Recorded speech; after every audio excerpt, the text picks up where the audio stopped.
Have you ever felt like the world around you has lost its soul? As if everything is meaningless and nothing is sacred. Marriage, family, faith, all mocked, as if they never served any purpose at all. Intimacy and connection are replaced with the glorification of casual sex, relentlessly advertised across your screen every second of every day. This is the truth of our society, a society which encourages violence against the rich, a society which sends fan mail to murderers begging for their freedom, while the death of a good man is televised, trivialized, and even celebrated. You see this and you wonder, what kind of society have we become? Nietzsche warned us, this emptiness is not an accident. It is the inevitable result of a world that has killed what gave life its meaning all along, something that filled life with beauty, something that was worth fighting for, something worth protecting. The truth is, dear viewer, you are now living in a society in which nothing is sacred. When a society kills the sacred, it doesn't just lose its soul, it steals yours too. Why do I feel so hollow all the time, you wonder? Your achievements feel pointless, your pleasures feel hollow, soothing you only temporarily, and nothing seems to satisfy. But why? You wander from hill to hill, in desperate search of victories and happiness, but every summit soon crumbles beneath your feet, and every golden object that you find always seems to lose its shine. I'm here to tell you that this is not a personal weakness. Rather, it is a cultural sickness. God is dead, Nietzsche wrote. God remains dead, and we have killed him. Yet his shadow still looms. How shall we comfort ourselves? Now, listen closely here. Nietzsche was not celebrating or mocking the world here. No, Nietzsche was observing that when society kills the sacred, the very foundations of our civilization collapse. And so the question remains, if the sacred is gone, where can meaning be found? Not in a dream job, not with the perfect bride, not in the hoarding of riches and wealth. No, the answer lies deeper, within the soul of the individual. In this video, we will confront Nietzsche's question, if the old gods have died and the sacred has been stripped from our culture, how do we forge meaning for ourselves? First, we must understand the following. If nothing is sacred, then nothing is worth protecting. If morality is subjective, then there is no such thing as evil. And if there is no evil, then there is no good either. Only power, only preference, only masks shifting with the fashions of the age. This is the world you now inhabit, a world where people cling to borrowed values, hollow slogans, and carefully curated identities. They play roles assigned by society, pretending that these masks will protect them from despair. But masks cannot nourish the soul. They can win you applause, but never meaning. They can make you appear acceptable, but never make you whole. And so you are left restless, empty, always chasing, but never arriving. Ask yourself, how much of what you call self is truly yours, and how much is the script that society handed to you?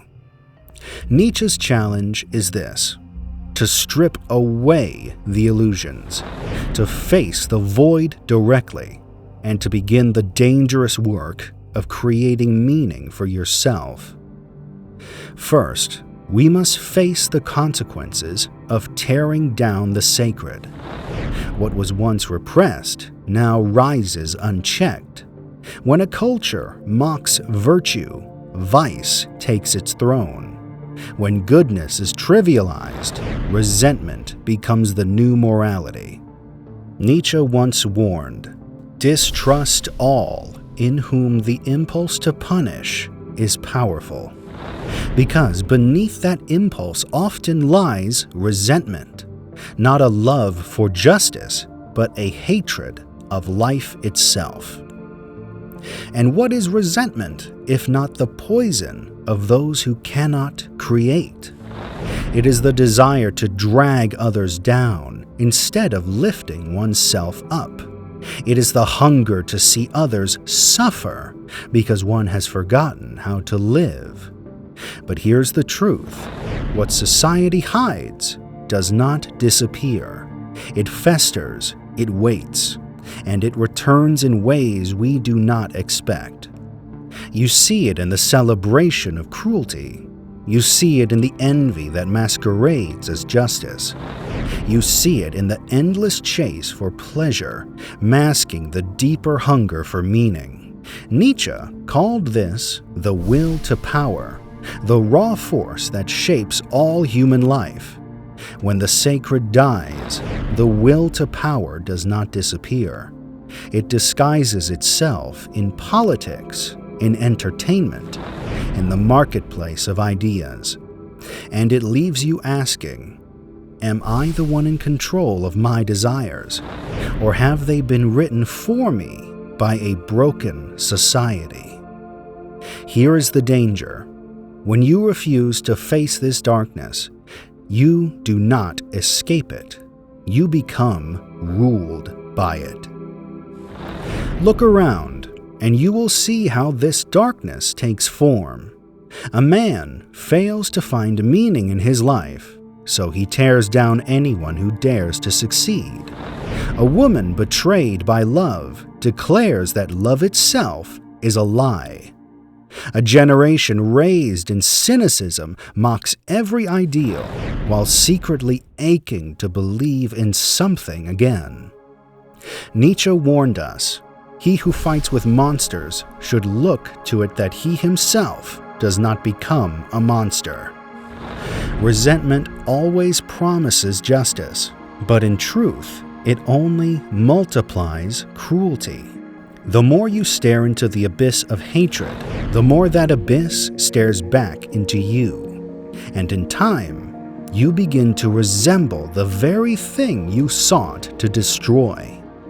This bitterness, this resentment, is the quiet poison of the soul, the turning of powerlessness into scorn, of longing into destruction. Nietzsche warned that resentment is what rises when people refuse to create meaning for themselves. It is easier to sneer, to tear down, to curse the light, than to build something worth living for. And yet, this is the world that we inhabit.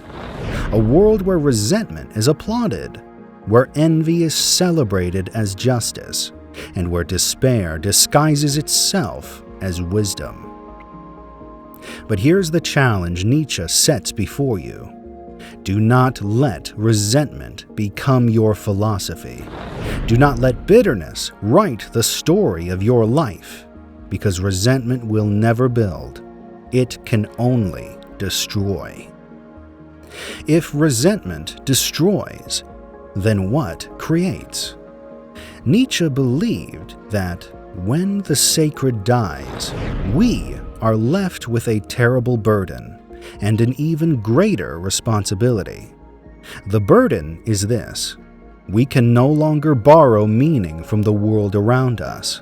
The old foundations are gone. The pillars that once upheld life have crumbled.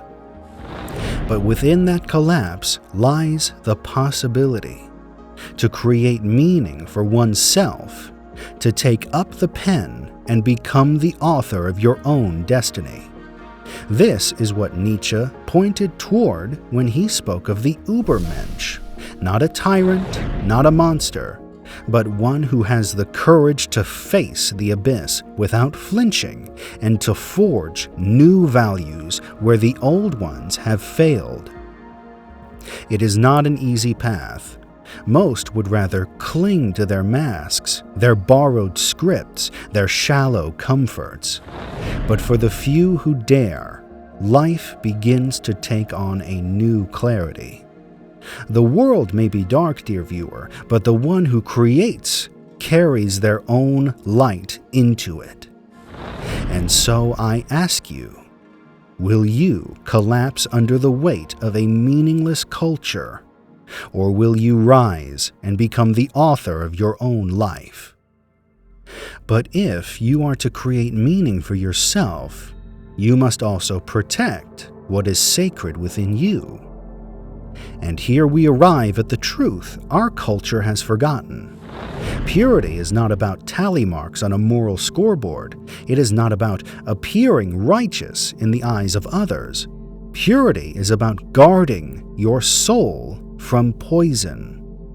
Every act of cruelty, every deception, every indulgence in reckless lust or resentment does not vanish when the moment ends. It leaves a stain behind, first corroding you, then spreading outward to everyone your carelessness has touched. This is why purity matters. Not because someone is counting your mistakes, but because each act of wrongdoing poisons the doer most of all. And yet, just as poison spreads, so too does purity. Every time that you act with honesty, with restraint, with courage, you protect something fragile and beautiful inside of yourself, and you protect it in others too. A pure heart is not naive. It is strong because it refuses to hand itself over to decay. In a society that mocks the sacred, to live wholesomely is itself an act of rebellion. Because purity is what keeps meaning alive. It is the soil in which goodness can still grow. And without it, life collapses back into bitterness, emptiness, and despair.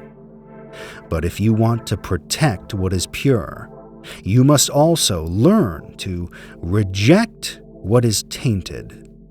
Every culture produces poison, ideologies that rot the soul, pleasures that corrode the spirit, lies that masquerade as truth. And every time you consume them, you swallow the sickness of the age. Reject it. Reject the voices that tell you nothing is sacred. Reject the bitterness that parades itself as wisdom. Reject the habits that promise pleasure but leave only emptiness. Because what you consume, you become. And if you keep feeding on what is tainted, do not be surprised when your soul grows sick. And what happens when a society fails to reject the poison of moral darkness? What happens when we mock purity, abandon wholesomeness, and trample on what is sacred? The result is what we see around us today. A culture addicted to outrage, fed on envy, obsessed with destroying any and all who fail to conform to the ever-changing societal standard. People live only to satisfy their own fleeting impulses, to indulge their hatred, their vengeance, and die never having touched their soul. Nietzsche once wrote, "He who has a why to live can bear almost anyhow. Without a sacred why, life becomes unbearable. Every struggle feels pointless.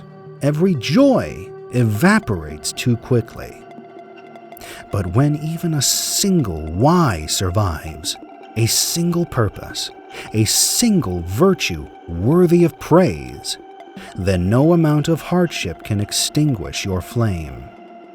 This is the great divide Nietzsche saw, not between the strong and the weak, but between those who live with a why and those who wander without one. The wanderers chase pleasure until their bodies collapse. They chase wealth until their spirits rot. They chase power until nothing remains but ashes. This is not freedom. This is slavery to decay. And Nietzsche saw it coming. He called it nihilism, the condition of a people who have lost their sense of the sacred and therefore lose their sense of meaning. But hear me clearly. Nihilism is not the end. It is simply the crossroads. For some, it is the beginning of despair, resentment, and destruction. But for others, it is the moment of awakening. When the old values collapse, when society mocks purity, when the sacred has been buried, you are left with a choice. Either collapse with the world or rise above it. This is where Nietzsche's challenge burns brightest. He's not calling you to comfort, but to courage. Not to illusions, but to creation. So I leave you with this. If nothing is sacred, then nothing has meaning. But if something is sacred, even if one thing remains worthy of your protection, then life can once again become beautiful. The sacred does not have to be vast. It can begin with something small. A vow kept, a truth spoken, a kindness offered, a heart guarded from poison. For in the end, purity is not weakness. It is the strength to protect what gives life its worth. And purity is not a self-righteous sense of moral superiority. Think of purity instead like a diet. The healthier you eat, the healthier your body is. Likewise, the more your mind consumes what is wholesome, the more your mind is wholesome. As Martin Luther King Jr. once said, "Darkness cannot drive out darkness. Only light can do that. Hate cannot drive out hate. Only love can do that." And if enough of us live with these words in mind, then even in a dark society, the light may begin to return. So I ask you, dear viewer, are you willing to live differently? To reject the poison our culture celebrates, to guard what is pure in your own soul, to respond to darkness with love and light instead of hate? Because the world does not need more cynics. It does not need more resentment, more envy, more destruction. What the world needs are people who dare to protect the sacred, who choose purity in the midst of corruption, who create meaning even in the face of despair. That is the burden that Nietzsche saw, and that is the possibility placed before you. Fill your mind with the beauty of nature. Fill your heart with gratitude. Fill your soul with wholesomeness. Only after you have filled your own cup with goodness will you be most able to fill the cup of others, to be a light in the darkness. The question is, will you carry that light? Will you live as one who rejects what is tainted and guards what is sacred? Because in an age that has lost its soul, your courage to live differently may be the very spark that keeps hope alive. If this message touched you, if it brought light into your darkness, consider subscribing to our channel. There's more where this came from.